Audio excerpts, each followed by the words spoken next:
Hello students, I am doctor Sunil from care institute of commerce. मैं आपको पढ़ाने जा रहा हूँ कुछ मुश्किल क्वेश्चन जनरल के। आप ध्यान दीजिए, कुछ ऐसी ट्रांजैक्शन जिनको बार बार आपको रिपीट होता, हर एक क्वेश्चन में कोई एक ट्रांजैक्शन होती है जिसके कारण से आपको कई क्वेश्चन करना पड़ जाते हैं। मेरा प्रयास रहेगा कि मैं आपको एक क्वेश्चन में वो सारे डिफिकल्ट क्वेश्चन उसमें क्लब करके पढ़ा दूं। ये सारी डिफिकल्ट ट्रांजैक्शन जनरल की देखिए कैसे। 1 जनरलाइज,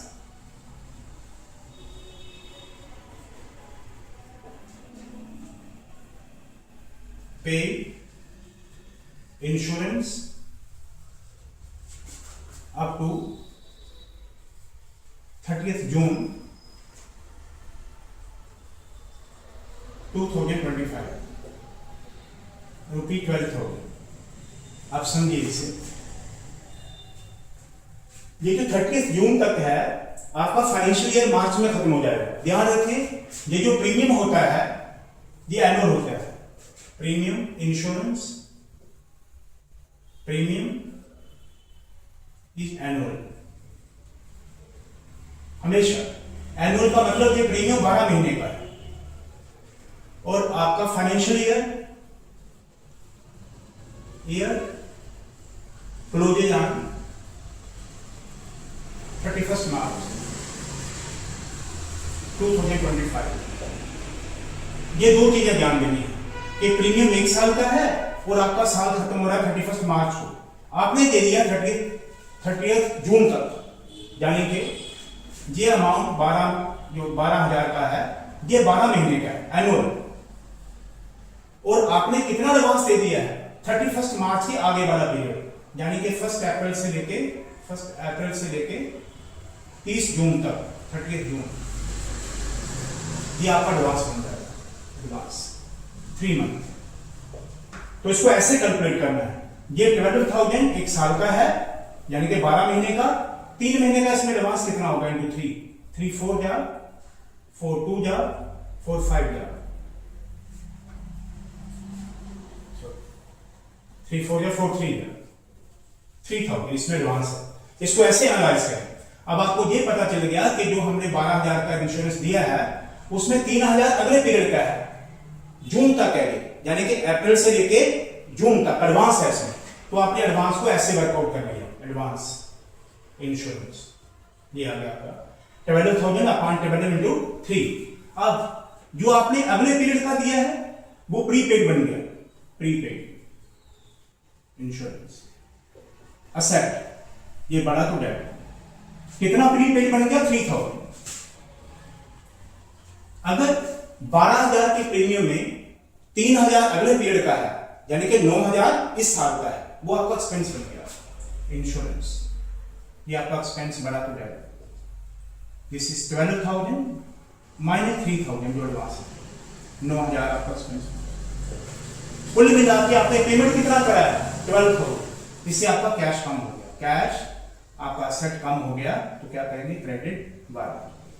तो इसका एंट्री बन जाएगा journal entries.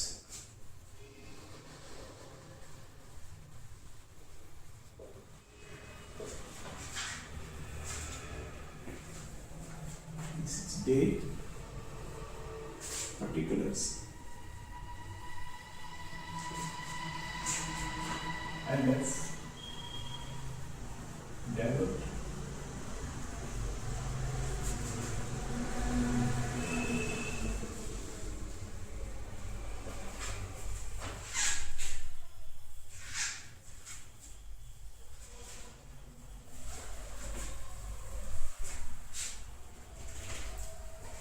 Number 1।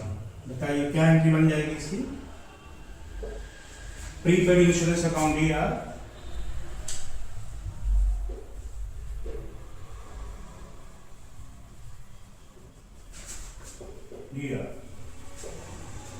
Insurance account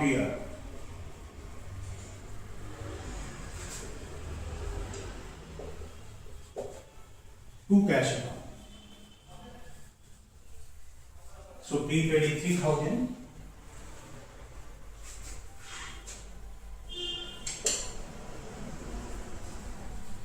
insurance is 9,000, cash 12,000 से कम हो गया। Being insurance paid up to 30th June 2025. Right. 2.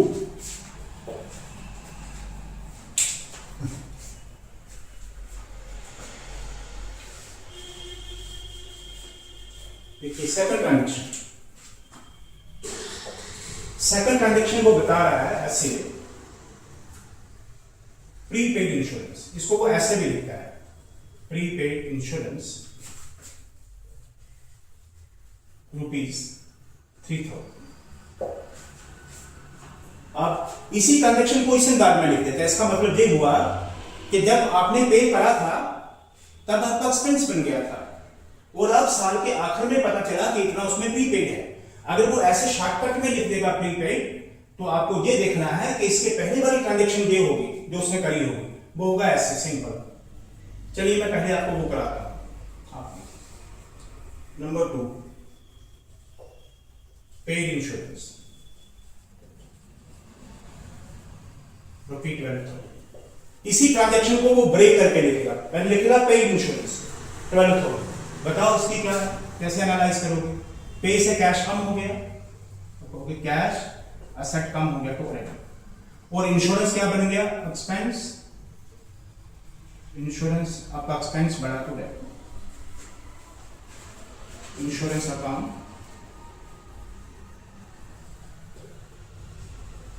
दिया to cash account.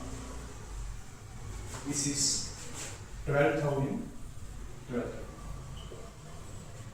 being insurance paid.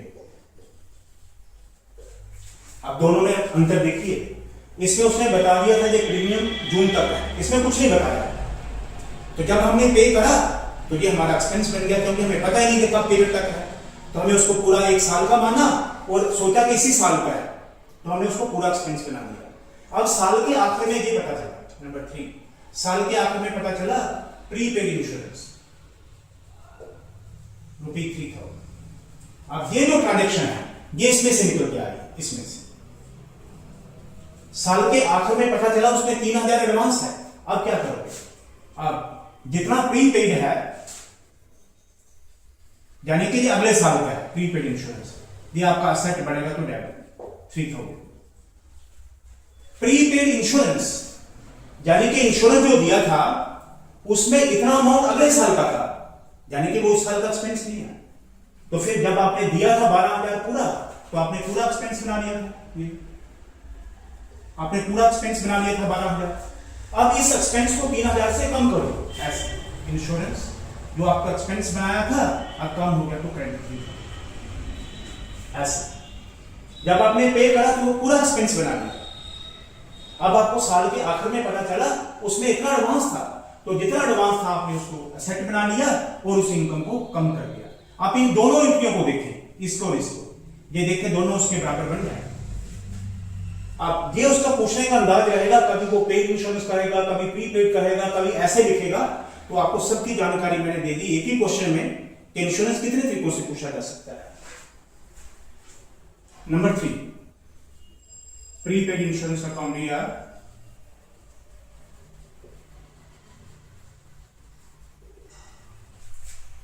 To insurance account.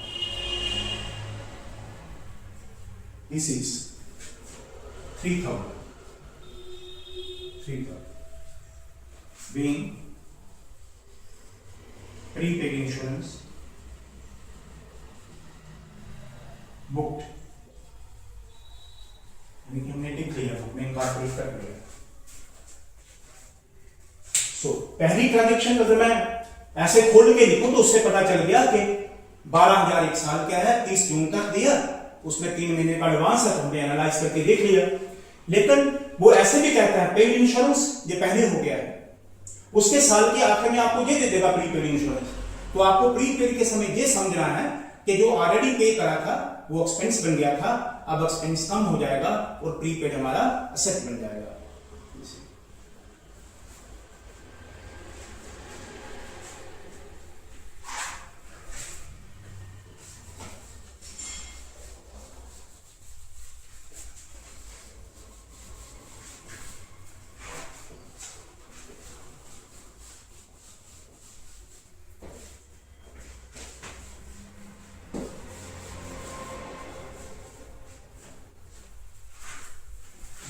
Fourth transaction, received commission,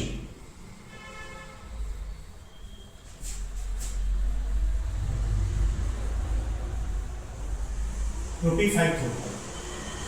बताइए, रिसीव्ड कमीशन लिखा है, receive का मान लो कैश बढ़ गया, कैश असेट बढ़ा तो जाएगा, और रिसीव के आगे कमीशन है तो किसी टर्म के आगे रिसीव लगा हो, कमीशन के आगे, रेंट के आगे, इंटरेस्ट के आगे, तो हमारा रेवेन्यू बन जाता है। सो कमीशन, आपका रेवेन्यू बढ़ा तो क्रेडिट हो गया, कैश अकाउंट या टू कमीशन अकाउंट, कैश अकाउंट या टू कमीशन अकाउंट।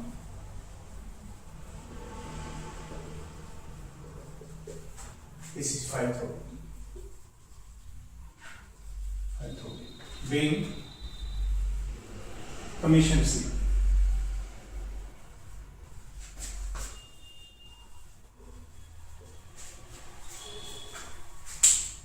Fifth direction.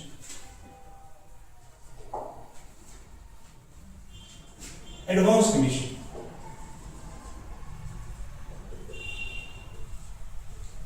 ₹1,000। इसका मतलब यही है, जब हमें पूरा कमीशन मिल गया था तब हमने इनकम बना लिया था, अब साल के आखिर में पता चला उसमें इतना एडवांस है, जिसको ऐसे, इसका मतलब तब आपने पूरा रेवेन्यू बना लिया था ये कमीशन, अब कमीशन के रेवेन्यू को कम करें क्योंकि वो अगले साल का है। सो कमीशन जो हमारा रेवेन्यू बन गया था कम करेंगे तो डेबिट, और एडवांस मिला हमें एडवांस मिला, तो एडवांस कमीशन जो हमें एडवांस मिला तो लायबिलिटी बन गया, लायबिलिटी बढ़ा तो क्रेडिट। हमें कोई भी इनकम एडवांस में मिले तो हमारी लायबिलिटी बनती है, हम एडवांस किसी को पे करें तो हमारा असेट बन रहा है। तो एडवांस कमीशन, राइट, समझ आ गया होगा, एडवांस कमीशन यानी कि ये कमीशन हमें एडवांस मिला, तो एडवांस मिला तो हमारे पहले के रेवेन्यू को इसने कम करा और एडवांस कमीशन हमारा लायबिलिटी बन गया। This is transaction number 5, commission account here,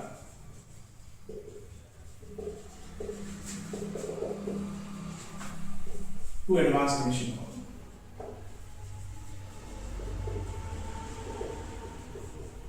This is one, being advance commission recorded। 6। अब देखें वो इन दोनों को मिला के एक ट्रांजैक्शन और बना देगा, ऐसे भी लिखा जा सकता है, received commission ₹5,000, it included an advance for next year ₹1,000। अब ये ट्रांजैक्शन जब वो ऐसे ही पूछेगा तो उसने दोनों को कंबाइन कर लिया है, ऐसे भी पूछेगा, यानी कि रिसीव्ड कमीशन 5,000, इसमें 1,000 का एडवांस है, तो बताओ जितना रिसीव हुआ उससे कैश बढ़ जाएगा, कैश असेट बढ़ा जाएगा, कितना मिला 5,000। अब इस 5,000 में एडवांस हमें मिल गया है, एडवांस कमीशन यानी कि लायबिलिटी हमारा बढ़ा टू क्रेडिट, इसमें एडवांस कितना 1,000, ये हमारा लायबिलिटी बन गया, यानी कि 5,000 में 1,000 अगले साल का है वो लायबिलिटी बन गया, तो 4,000 तो इसी साल का है तो वो इनकम बन गया, तो कमीशन रेवेन्यू बढ़ा तो क्रेडिट। देखिए ऐसे पूछे तो अलग अलग से, इसको पूछे तो कंबाइन दोनों का इफेक्ट 6, कैश अकाउंट देगा to advance commission account, cash account here is 5,000, to advance commission 1,000, to commission account this is 4, then commission received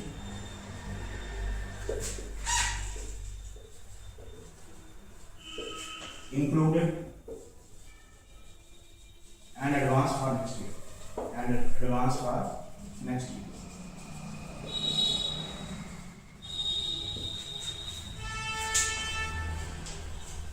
seventh page,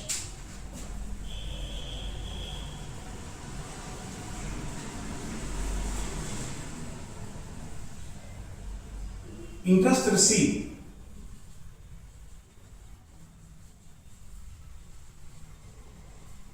₹5,000। बताइए क्या एनालाइज करोगे आप इसे? इंटरेस्ट के आगे रिसीव या रिसीव आगे लगे या पीछे लगे तो इनकम है। रिसीव का मतलब आपका बैंक का बैलेंस बढ़ा, बैंक असेट आपका बढ़ा तो क्या। ये ध्यान रखें कि इंटरेस्ट मोस्टली बैंक के अकाउंट में जाता है, कैश में नहीं मिलता है बैंक से। तो इंटरेस्ट बैंक हमारे अकाउंट में क्रेडिट कर देता है, हमारे बैलेंस को बढ़ा देता है, तो हमारा असेट बढ़ा तो डेबिट, और इंटरेस्ट के आगे रिसीव लग जाए तो इंटरेस्ट रेवेन्यू बन गया। इंटरेस्ट हमारा रेवेन्यू बढ़ा तो क्रेडिट, तो एंट्री बन गई बैंक का अकाउंट लिया।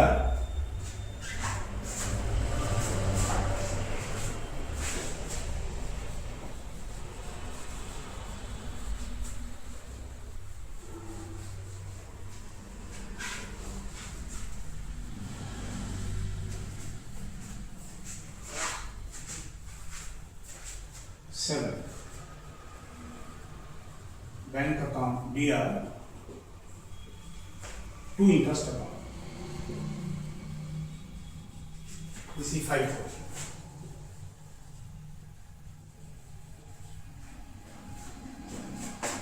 being interest received।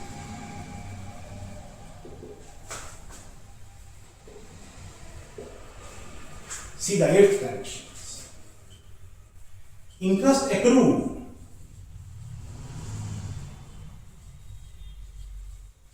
₹1,000। इसका मतलब हो गया इंटरेस्ट हमें अर्न तो कर लिया है लेकिन अभी मिला नहीं है। एक्रूड का मतलब हो गया हमें अर्न कर लिया है लेकिन अभी मिला नहीं। तो एक्रूड इंटरेस्ट दो टर्म में है, हमें अर्न कर लिया है यानी कि रेवेन्यू बढ़ गया है, मिला नहीं है। एक्रूड का मतलब मिला नहीं है, ये एसेट बन गया। तो asset interest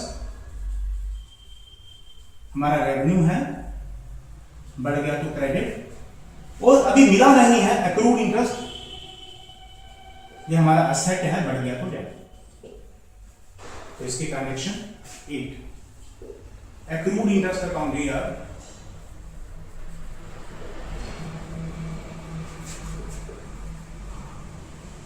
to interest account, this is 1,000 being interest accrued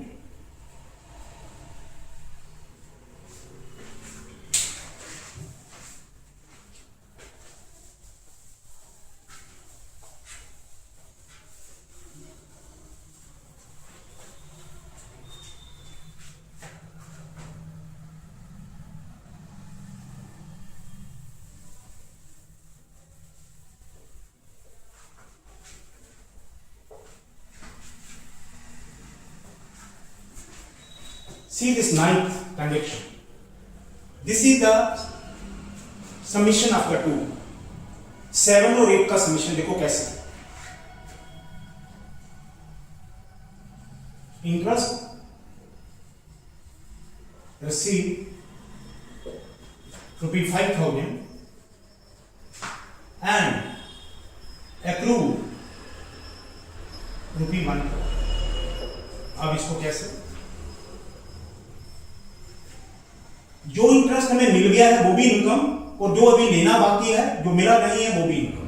ये दोनों इंटरेस्ट हमारा रेवेन्यू है, बड़ा तो क्रेडिट, क्योंकि हमारा अकाउंटिंग सिस्टम मर्केंटाइल है।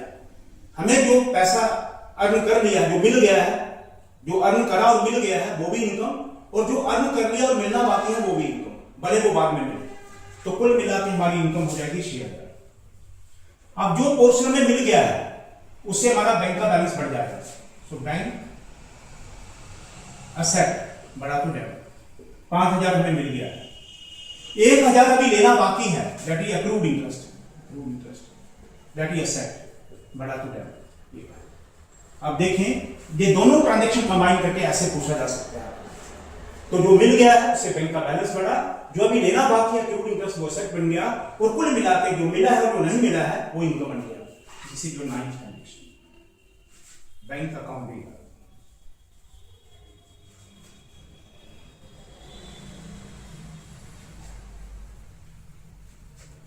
एक्रूड इंटरेस्ट अकाउंट भी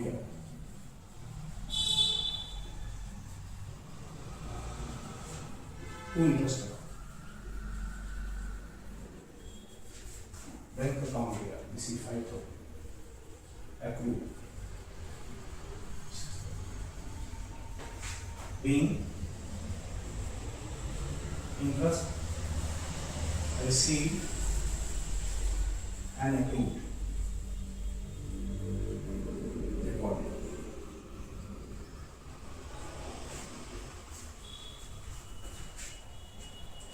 ये मैंने बड़ी चुनिंदा ट्रांजैक्शन आपके लिए निकाली हैं। आप किसी भी आथर को पढ़िए, पढ़ते रहिए, वो बीच बीच में हर क्वेश्चन में एक एंट्री देगा, क्वेश्चन के वॉल्यूम को बढ़ा के 10, 12, 15 में ले जाएगा। आपको मैं वो चुनिंदा ट्रांजैक्शन एक ही क्वेश्चन में करा दूंगा, जिससे आपको पूरा जनरल जो सबसे डिफिकल्ट ट्रांजैक्शन होती हैं वो आपके सामने खोल के रखनी है। इतने ज्यादा क्वेश्चन करने की जरूरत नहीं, मेरे चुनिंदा क्वेश्चन कर लीजिए, आपको एहसास हो जाएगा।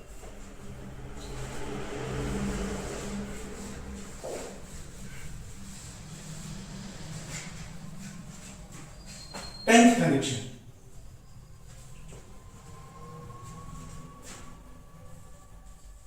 goods costing rupees 2,000 given as charity। ध्यान रखिए, कोई भी चीज हम चैरिटी पे देते हैं, दान देते हैं, ये कॉस्ट प्राइस पे ही होनी चाहिए। अगर इसका मार्केट प्राइस लिखा होगा तो उसको नहीं लिखना है, अपने कॉस्ट प्राइस ही लिखना है। तो चैरिटी आपका एक्सपेंस बन जाएगा, बड़ा तो जाएगा। और गुड्स, जब कॉस्ट प्राइस पे किसी को गुड्स दोगे तो सेल नहीं बनेगी, परचेज को कम करना है। कॉस्ट प्राइस पे हमें किसी को दान दिया, उसमें प्रॉफिट हमारा इंक्लूड नहीं है, परचेज कम होता है। सो परचेजेस जो असेट है कम हो गया टू क्रेडिट। आप परचेज में असेट का रूल लगाएं या एक्सपेंस का लगाएं। कुछ आखिर परचेज को एक्सपेंस मानते हैं, कुछ असेट मानते हैं।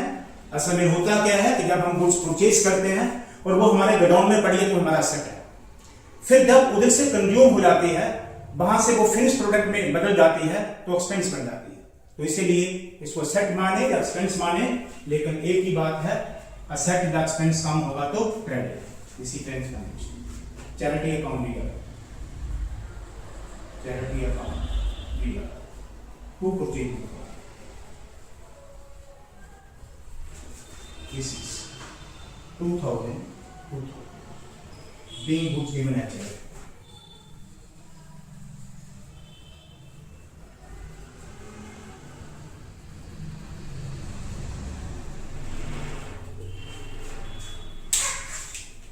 को मजा आया होगा और आपका बर्डन 10 गुना मैं नीचे ले आऊंगा। आप मेरे किसी भी वीडियो को देखोगे तो आपको एहसास हो जाएगा कि ये कैसे काम करवाते हैं। आपका बर्डन 10 गुना नीचे ले आऊंगा, आपको कंफर्ट में रखूंगा, खुद योग में उठाऊंगा।